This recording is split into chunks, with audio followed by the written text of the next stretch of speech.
Chiropractors, we look at these subluxations. We're looking for these joints that aren't working properly and we adjust them. And you get these subluxations when your body can't adjust to the environment that it's in or that you've exposed it to. So as chiropractors, we look at sort of three things: physical stresses on the body, chemical stresses on the body, and emotional stresses on the body.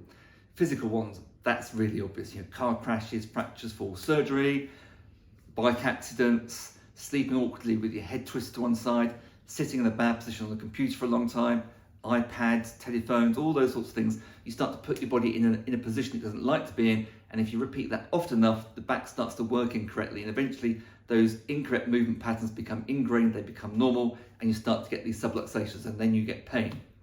Second lot of stresses we're looking at, chemical stresses. So diet, alcohol, coffee, processed food, refined sugars, all those things are quite bad for you. Even non-organic food full of pesticides. If you chuck too much of the incorrect stuff into your mouth, your body will start to function less well. It can't adapt to what you've exposed it to, and that can start to lead to problems.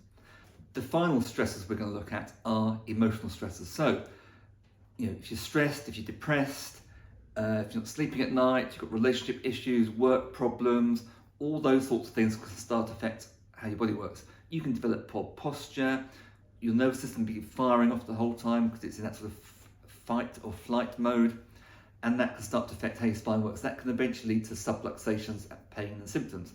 So again, as a chiropractor, we can treat your spine to make your body function better and your nervous system function better. But we also need to look at this big picture of your health. How would you feel in your life if your whole body was working as 100%? If emotionally you're functioning at 100%, if physically your body was functioning at 100%, you'd achieve so much more. You'd be happier, you'd be more relaxed, you'd be far more productive, and you'd have a far better life. And as a chiropractor, we treat the pain and the aches and the pains and the pinched nerves. But my ultimate aim as your chiropractor is to make you function better as an individual.